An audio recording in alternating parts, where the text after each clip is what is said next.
Presentamos ahora una visión de actualidad en el comentario del profesor José Jaques. Ayer caminando por la avenida Sabana Iglesia de Cienfuegos, de Santiago Oeste, me encontré con algo inusual. Es ahí en la oficina del pastor Juan de León y vi unos libros. Y bueno, unos libros ahí, me puse a revisarlos y su hijo se me acercó y me dijo, yo le pregunté que cuál era el propósito y me dijo que ellos colocan libros que están sacando de la biblioteca de la iglesia y de la familia y los colocan ahí para que el que quiera se lo lleve. Y entonces tomé este libro que se llama 8 días de historia con Juan Pablo II. Juan Pablo II fue papa que falleció hace unos años y este relata su visita a Centroamérica en marzo de 1983. Me puse a revisar algunas cosas y encontré los discursos de Juan Pablo II. Fíjese que estamos hablando de hace 40 años, casi 41 años de esa visita. Juan Pablo II estuvo en República Dominicana en el 1979. Estaba recién electo en el papado, porque Juan Pablo I solo duró en el papado 33 días.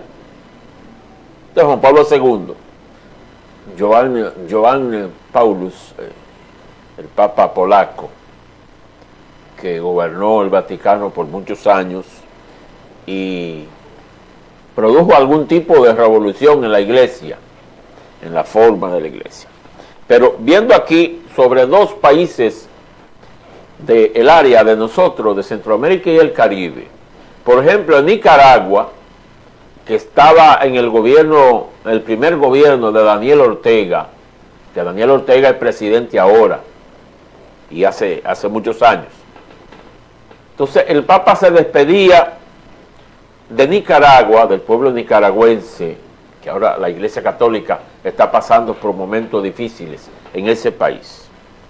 El Papa Juan Pablo II decía: ilustres miembros de la Junta de Gobierno de Reconstrucción Nacional, queridos hermanos en el episcopado, amados nicaragüenses.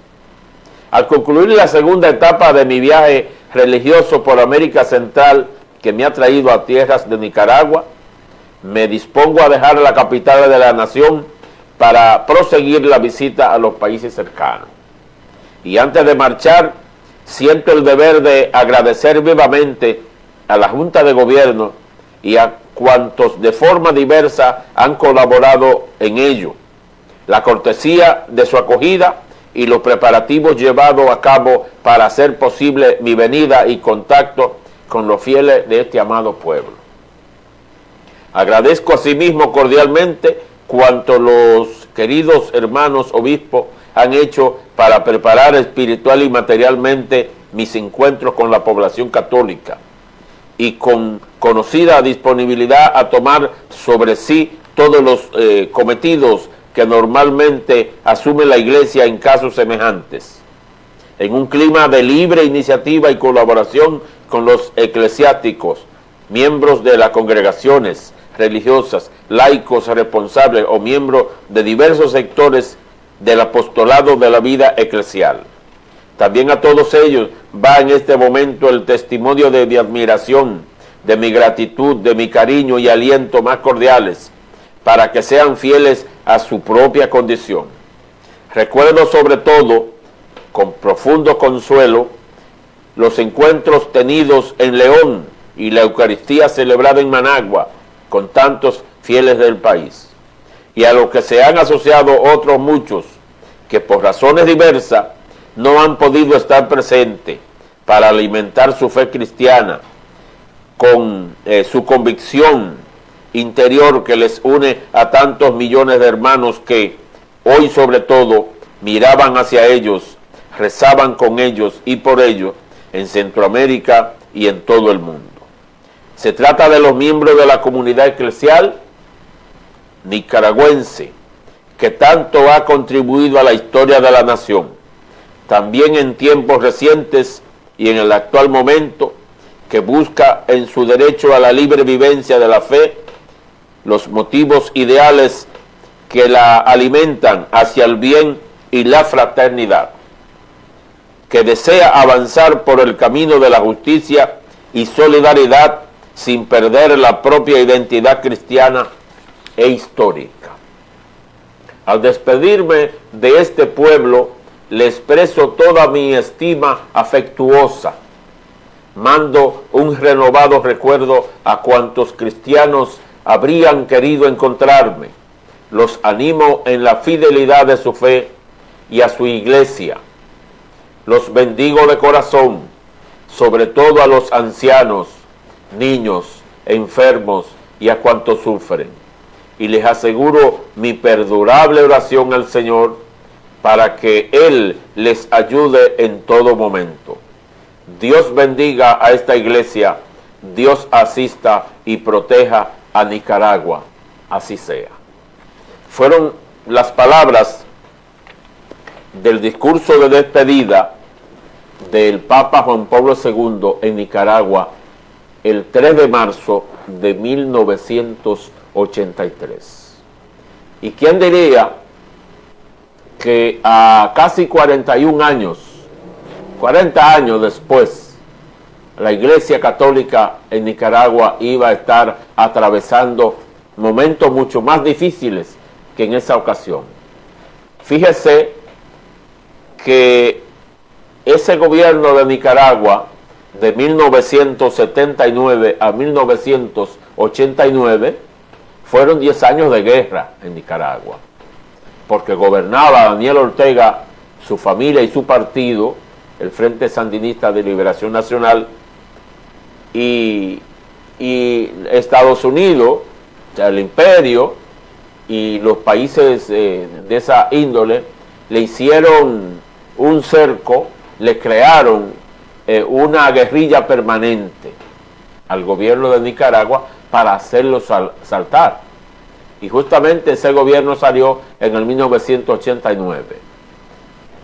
Años después, regresa Daniel Ortega al poder y resulta que ahora, a más de 4 décadas de ese encuentro del Papa con la comunidad católica de Nicaragua y de Centroamérica, pero me refiero justamente a eso, porque lo de Haití habría que tratarlo aparte. Esas comunidades que al parecer en ese momento podían desarrollar sus actividades de fe, sus actividades religiosas sin muchas dificultades, hoy día es muy diferente, porque obispos tras las rejas, muchos sacerdotes, creo que unos 200 sacerdotes han sido sacados de Nicaragua o han tenido que regresar al Vaticano o irse a otro país. Es una situación lamentable. Y me refiero a la comunidad católica no porque necesariamente yo sea abanderado de esa corriente, sino porque así como ocurre con los católicos, uno supone que ocurre con las personas de otras denominaciones, siempre que quieran ejercer su convicción religiosa, en este caso religiosa cristiana, sin tener que alabar a un gobierno que a todas luces lo está haciendo por la fuerza. De todos modos, ya Juan Pablo II no es el Papa de la Iglesia Católica. Después de Juan Pablo II pasó Ratzinger bajo la denominación de Benedicto XVI, y el cual luego renunció y entonces asumió el actual Papa de la Iglesia, el argentino, el Papa Francisco. De todos modos, tratamos este tema acá porque, señores, hay que orar Y por eso nosotros en cada edición de Informaciones de Nivel abrimos con una oración, porque nosotros, al igual que millones de gente, creemos en la oración. Independientemente del credo, independientemente de la creencia, nosotros creemos que como va la sociedad, lo mejor es poner en las manos de Dios el destino de los pueblos. Continuamos en